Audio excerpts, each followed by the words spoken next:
Hello all. In the last video, we spoke about OAuth 2.0. We discussed why OAuth 2.0 was invented and what were the problems that we were facing before the invention of this, right? So just to summarize, I'll explain the main intention of the invention of this OAuth 2.0. So there is this printing service, okay? So where it will print photos, like if you give photos as an input to the printing service, what it will do is it will give you a hard copy of the photo, like hard print. Then what it has to do is, like, let's say this printing service has to print photos which are present on your Google Drive. Okay. Now, like, Google Drive account is yours, or let's say it's mine. Like, I have an account on Google Drive and there are few photos. Now how can printing service access my photos? Like, if I can give credentials of Google Drive, what it can do is it can go to my Google Drive and then it can download or use those photos. But this is practically not a very secure way. Like, you can't give your sensitive credentials to anyone else, right? So that is where OAuth 2.0 had come into picture. So what it does is, like, printing service, instead of asking for the credentials, what it can do is it can ask Google Drive saying, I need access to so and so thing, and you give me access token. Like, I don't need your credentials, you can provide me access token. So then this particular owner or the person who holds the account, what he does is, okay, anyway I need to print these photos, I'll give access token because I'm just giving access to my photos only for certain period of time. So what this guy does is, it will, instead of sharing the credentials, it will share an access token with the help of the authorization server. So the printing service, what it does is it will talk to Google Drive now, sharing the, like, when it makes a call to Google Drive, it will check, right, whether that's a valid user or not. Definitely the printing service doesn't have the credentials, so it will check the access token. So based on the access token, it will allow to have access to the photos. So there are plenty of applications in the real world where OAuth is being used. I can share you so many examples. Like here, if you see, this is an InstaText website. Now I'm want to register as a new user. I want to sign up as a new user on this website. What it does is, when I clicked on that, it is saying continue with Google. So when I clicked on that, you see a separate tab opened saying what. So basically what is happening here is, here it wants the user's life to be easy. Okay, now instead of showing a new form where you enter username, password and your address, mobile number and all, this information is already with Google, right? So instead of re-entering all those details, what it does is, it will, since you already have an account, you can, I can use the same account, okay? But to use the same account, I need permission from your Google, because I'm different website and Google is a different website. Okay, that's why what it does is, like, I don't want to trouble you by re-entering all those details. What I'll do is, I'll talk to your Google account. Here what InstaText is doing is, I'll talk to your Google account and I'll fetch all your information. Okay, for that what you need to is, like, here it is provided the continue with Google and all, right? For that what I need to do is, I just want to provide my consent. Okay, so I want, when you click on continue with Google, it will ask your consent. Like, I have to click on yes or no kind of thing. Here I have to click on this account, or if I want to use another account, I have to click on the another account. This is basically like providing my consent to, for the InstaText account to use my Google account. Okay, that's where here the OAuth, here also it's an OAuth flow, and even in the URL you can clearly see this is an OAuth flow, right? So there are so many applications like these kind of forms. You would have seen so many, like, so many places, right? So here InstaText is a third party application and your Google account or Google is the protected resource. Now instatext want to access, your protected resource and want to fetch some information. That is why it is using OAuth as a layer to fetch that information. Okay, this is one of the examples, but how it works in detail I'll explain that in later, but this is just another example. And you can log in with the Facebook, and there are so many examples even on the mobile phones also. You keep getting so many pop-ups saying allow, so like allow Truecaller app to access your contacts, or allow a particular app to access your friends list.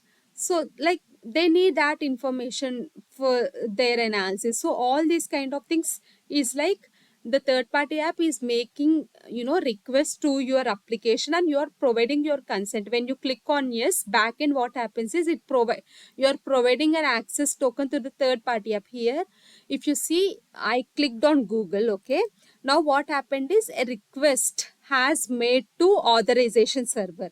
Now if I click on yes, it provides my consent, and backend an access token is generated and is given to instatext website. So instatext website talks to Google with the access token and fetches my user information. So this all happens in the backend. Just, you can see here this response type, client ID and all. Okay. Now, so the first part in OAuth flow is client. So there are so many third-party apps. Here, Instatext is a third-party app. In some other places, printing service is a third-party app. And other places, there are so many third-party apps, right? So first, like, it has to be registered as a client. Because without registration, I can't allow anyone to log in, to log into my account and provide the access token. Now, let's say, I am like Google account is there. Now, Google account can't ask me for each and every app to provide the consent, right? Because there are plenty of apps present over the internet, and for each app, Google can't ask me, okay, you provide like this so and so app is asking, you provide the consent. It will not do it, because it will only ask the clients which are registered on Google. Okay, only those it will ask you to provide the consent, not every app. Even there is a so much security considerations that have gone in here. Like first, a person, or here Instatext, what it would have done is it would have registered Instatext as a client on Google. That's how, like, because third party app is a client here, right? So it has to be registered on the Google, then only it will provide you this authorization endpoint, else it will not give you the authorization endpoint. Because how can you an application gives you a third party endpoint? It can't give you, right? Only the registered ones will be given it. So how to register a third party app as a client, I'll show you. So this is the GitHub. Okay, so you can go to the applications and click on new. So this is specific to each and every application. Like for Google it could be different, and this is for GitHub, and for some other, for Facebook it could be different. So for each and every application it could be different. Now what GitHub is doing is it is asking for the clients to register on the GitHub. So basically, so let's say if anyone that wants to use github.com or wants to fetch some information from the github.com, first it has to register on my application. Okay, that is when I'll trust that particular client. Now, as I was showing printing application, printing service on the Google Drive. So first Google Drive should trust the printing service. Okay, because printing service makes request to the Google Drive for access token, right?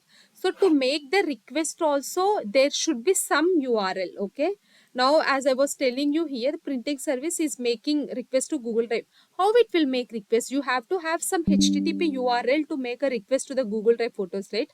And that URL will be provided by the Google Drive only if printing service is registered on the Google Drive, without which it will not provide the URL. Okay, now you clearly understood, right?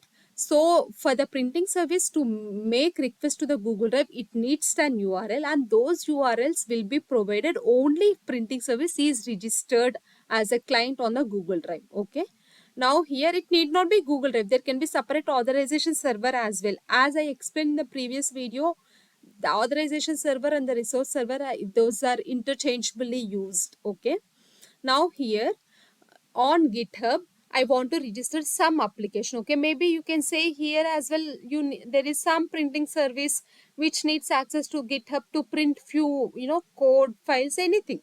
It's just a random thought. Okay, now here I can give the application name, and here it is asking for the homepage URL, and here it is asking for the authorization callback URL. Okay. Now when I register the application, what it will do is it will give me the client ID and the client secret. Okay. Now as soon as I provide my third party like Instatext URL and the callback URL, callback URL is super important here. I'll explain about that callback URL later.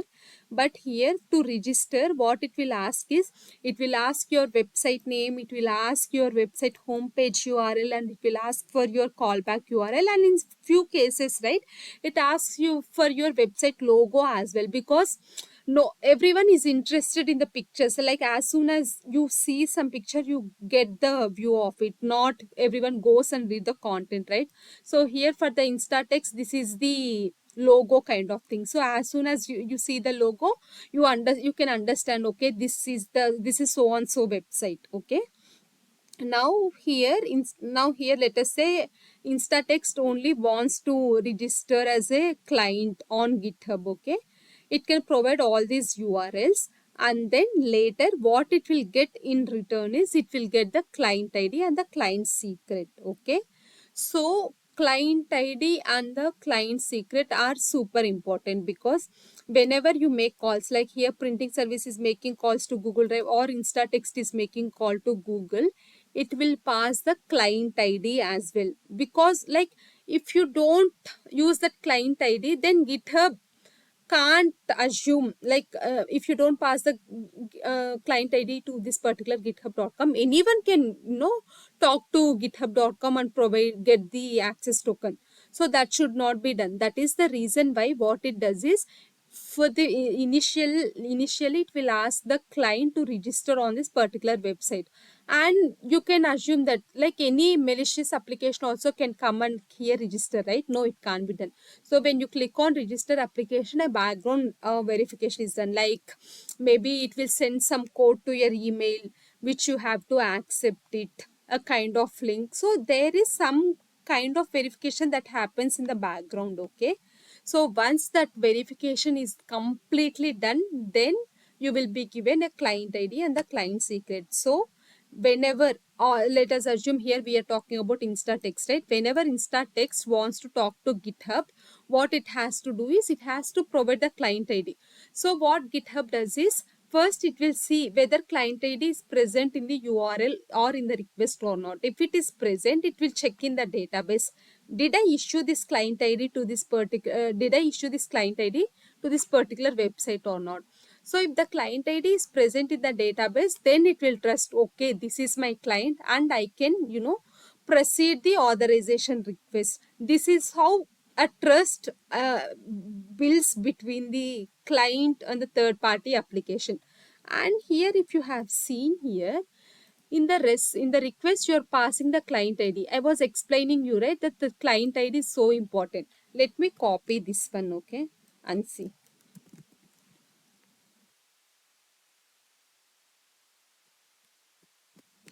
So here if you see, you're passing response type code, and you're passing the client ID, and you're passing the redirect URI and scope, everything. This is the basically authorization request. And here you have already seen, right? You are passing the callback URL, also redirect URL, and you are passing the same redirect URL here, client ID. Okay, so this is the registration process of the client.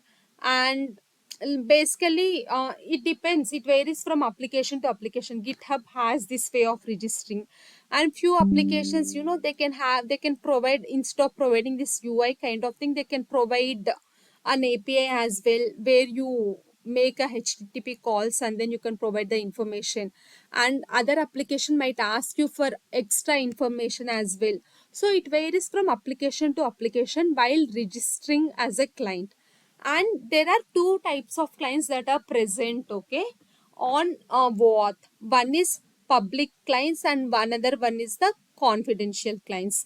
So as I was saying, when you register as a successfully, it gives you client ID as well as the client secret as well. Here you have seen client ID, right? There is one more attribute that comes from a successful registration process, that is called as a client secret. But what happens is, it's based on the application, it will give you client secret. Let us assume like if you are using, here you don't have any option, okay, like it is not asking for the kind of application, like what kind of third party application you are. Like few applications, what happens is those are device based application or mobile applications, okay, and few application or web based applications. When I say web based application, here this is a web based application, and few applications you can see only a single page apps or JavaScript applications, okay.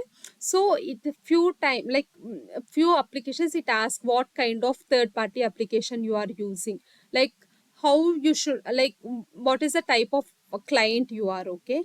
So based on the information it provides, it is considered as a public or confidential, because let us consider it is a JavaScript application. So many of you, like many of us know, right, when it is a JavaScript application, it is very difficult to maintain the confidentiality. Like let us assume application was registered as a JavaScript application, and this like github.com gives you client ID and the client secret. And in the JavaScript application you can clearly get the view, like if you click on view page source, you can clearly see the code that is present behind an application, right? So there are chances that client secret also can get leaked. So since sensitive information is getting leaked here, there is no point of providing the client secret. Client ID anyway is a public identifier, okay, but client secret is a confidential information. It is like a username password. So client ID can be considered as a username, and the client secret can be considered as a password. So JavaScript applications can't maintain the confidentiality of your client secret, right? So only the web browsers, web based applications, because web based applications which runs on the back end, let's say there is a back end application, what it does is it will make a HTTPS calls in the backend, basically on those application servers. So those cases, client secret can't be leaked, okay. So based on the type of application you are using, your application is classified as a public or confidential, okay. So that is why there are two types of clients that are present on OAuth: public client and the confidential client. Public client is the client which can maintain the confidentiality of the secret, client secret, and that maintaining the confidentiality comes from the type of application. Like if it is a single page application or the mobile based application, so there are chances that your secret can get leaked. Whereas if it is a web based application, so it can't get leaked, okay. So based on that it is provided, okay. So there are two kinds of clients. There one is public client and the confidential client. In the public client, you are not given client secret after registering the application, whereas in the confidential applications you will be given the client secret, which you will be using further.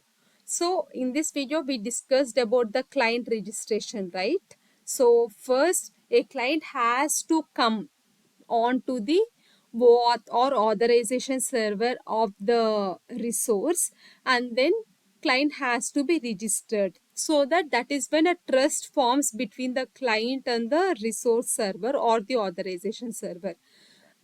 And authorization server, it asks for information like this, and once the information is validated and once the website is validated, then only it is given client ID and the client secret. And client secret is also given based on the type of application, okay. Now this client ID is used in the further request, like here when printing service is accessing the Google Drive photos, it has to pass the client ID. Else Google Drive doesn't know, I don't know who is making the request. How can I ask my user to allow or to provide access to this particular printing service, because first of all I don't know who the client is. How can I pass on the request to my user? Okay, Google Drive might also get that question, right? So that is where if I pass the client ID, Google Drive assumes that okay, I have registered this service as a client. I can safely trust this client and I can ask my user to give access to the photos. So this is where the registration part comes in, and this is the importance of the client registration. Hope you got an idea like how OAuth works in real life. Like as I was showing you the Insta text and other real world applications like GitHub and all. Okay. Yeah. Thank you.